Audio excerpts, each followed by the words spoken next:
Hello, my name is Brigit Viksnins. I am the founder and owner of a school called Alchemical Alignment. We are based in Silver Spring, Maryland. However, it really doesn't matter where we're based because so much is happening online these days that we've got students coming from all over the planet at this time, which is so exciting that people at a similar vibrational wavelength can find their tribe. It tends to be advanced practitioners of some kind, or old souls, or people who have become fascinated by what is possible with healing a human body. If I had to describe alchemical alignment to a student who's never heard of it, wow. I would say that we've taken a mix of body work styles as well as the ability to reach fluid states within the being where any pattern can be rewritten. And we've mixed that together with safety and danger dynamics that are taught in Aikido, which is a Japanese martial art, where there's an attacker who is within the system, whether it's within your body, within your family system, within your world. How do you deal with the attacker? And so that's the type of thing that will bring up hyper experiences within you, or hypo experiences like, I can't deal with it, I'm not here anymore.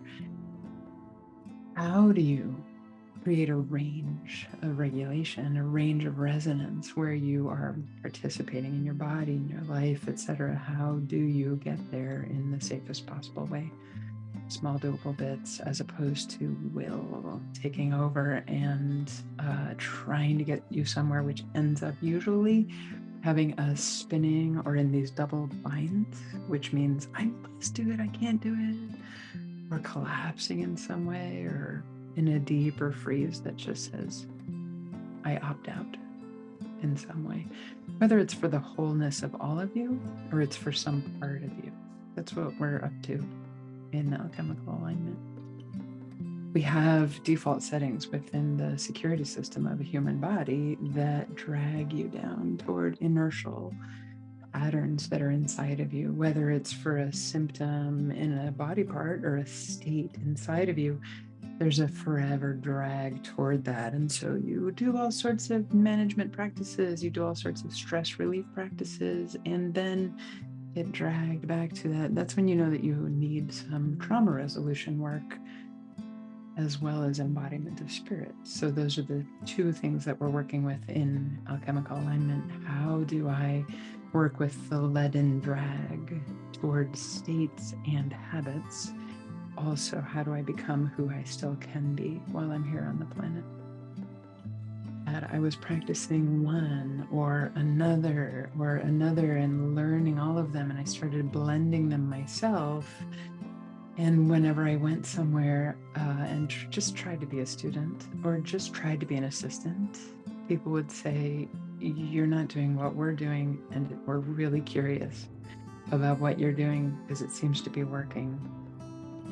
On the one hand, or on the other hand, they would try to destroy what I was doing because it was starting to shake the foundations of what was in other paradigms. And I was doing my best to not bother people and just be myself. And, for example, stabilize before doing an exercise, or contact the person a little bit about, is there any history I should know about before we go here? I remember being in a class where we were working inside the mouth, and the woman said, just do it. And I said, well, I'm wondering if there's any way that we could have a moment. She said, just do it.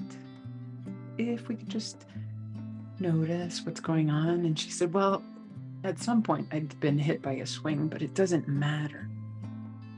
The deal is, it matters what the person's experience is. So in bodywork classes, we were working with the form of what we were supposed to work with. And in other energy work classes, we were working with the energies, but it wasn't a practitioner to client, human to human experience as much as it could have been. Sometimes the relational field was really important, but the people were meant to be mute. And so For me, that was freeze and abandonment inducing. And so I needed to have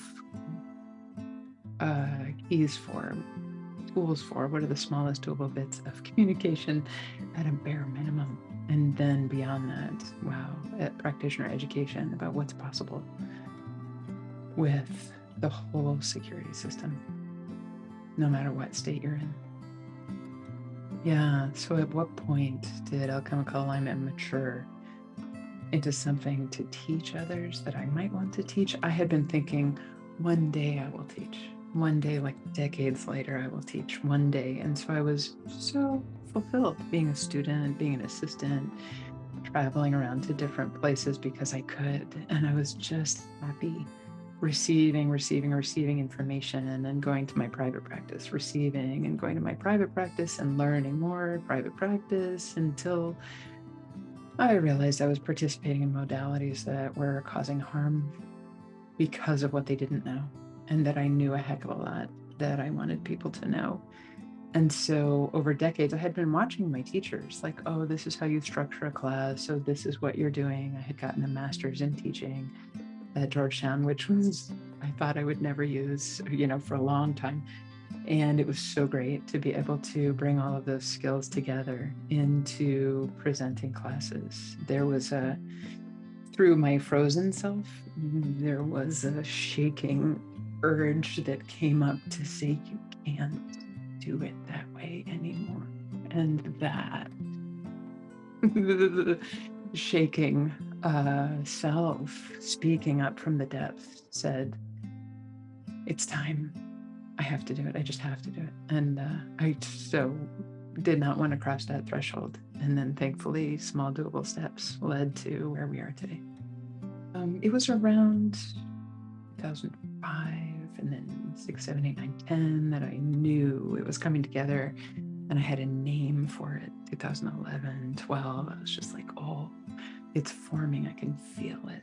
And then 2013 is when I gathered the first classes. I had been teaching the alignment sequence and a variety of other things, but alchemical alignment came into being in 2013. What's unique about alchemical alignment is that you don't have to trust anyone, which is a really great piece of information, where sometimes there's premature intimacy that's asked for within these trauma healing modalities that have anything to do with a relational field. But if you've been destroyed within intimacy, if you have been deeply injured, and that one is being asked to trust yet another new person, that feels impossible. And so treating you as an adult, the outside person and the inside person both being adults, and say the practitioner, which we call the outside person because everybody's a person who's doing this work, the practitioner person gets to say something energetically, if not verbally, like, I'm going to be trustworthy. You don't have to trust me until I've earned it. So I'm going to be stable, and I'm going to take care of myself, and I'm going to do this for you so that you can have moments of coming in and out of your own stability. And I am not going to rely on you, me as the practitioner, I am not going to rely on you for my stability. And so we're finding the adult self, cultivating a powerful adult self, or even multidimensional adult self as the practitioner. And then the inside person, the client, gets to feel into, wow, when do I soften and allow myself to be destabilized enough and then come back into my stability? That's at some point it becomes the client's choice. For a while, you're possibly hijacked and needing to be taken care of by the outside person. At some point, this sense of false intimacy is so important to discard and say, wow, I really appreciate and respect you as another person, and I'm not going to trust you, maybe not for 10 years or 20 years. Great, no problem. That's one thing that's unique. Another unique piece is that I'm making a sword move or a staff move, that we work with danger on purpose. that in some other modality as danger arises, they're like, yeah, let's move away from that. Let's create more space. Let's do something else. However, the point is, what skills do you have to stay and stay and stay and stay and stay within it at some point that's very appropriate? If you don't ever do that, these things may need to stay in the shadow forever. And so that's another piece of the Aikido experience, is how do we bring it in carefully, slow it down. And that can be the scariest thing, to slow things down, where you'd rather just bat them out of the field, like, no, no, no, yet again, it's gone. And so many people say, wow, I went to Alchemical Alignment for myself because I didn't know what they knew first time through. And then because we have a culture of retakers, well, second time through, I learned more from my clients. And then third time through, wow, I realized I wanted to deepen into the practices. That's another unique thing about Alchemical Alignment, is that we have a culture of lifelong learning. Instead of like, take it and run into the rest of your life, actually take it, go, come back, go, come back. We have regular practitioner alignment sessions. We have monthly healing sessions. We've got integration circles between modules that grads can come to. We have opportunities for discussion, and every year we have a little bit more of an offering for what can support practitioners with sustainable growth, as opposed to like the rapid expansion of everything that we see possible. Sustainable growth. Yeah. Why is now the time for Alchemical Alignment? For me, it's obvious, because women and children are the ones who have freeze. And as we're coming out of a masculine out of balance paradigm into yin and yang, masculine, feminine, balanced, divine masculine, divine feminine, both being important. As we restabilize, there's some extra yin in Alchemical Alignment. And so we take the excess yang and we go to extra yin, and the modality balances the people into, wow, I can be powerful, verbal, directive, structure-oriented. Ooh, I could be soft, embracing, engulfing, surrendering, allowing. When is the time for each one of those? Both of those are so important in every human. And do we have the skills for that in each practitioner? What would I love for prospective students to know? Take your time. If it's not for you right now, don't come right now. I love choice. We have principles from Ray Castellino, mutual support and cooperation. We are not here to pull you in and say, come now, if now is not the time for you. How can we have a culture of respect and right timing and choice and pause? What do you need first? Do you need stabilization first? Do you need some individual sessions first? Do you want to come to 6 of the monthly sessions first to get to know the community? What do you want? Yeah, come when the time is right for you.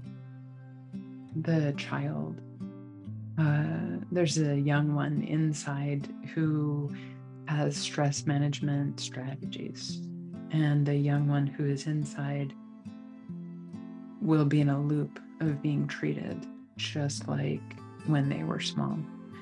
What is it now already that you can begin to have in place for that one, which may feel impossible because that one is loyal to the way things were? What can you now already begin to bring into place as layers of support, so that over time there's less and less and less isolation and abusive patterns or abandonment patterns or whatever it may be for that one? And that's not just for prospective students, it's for every single one of us.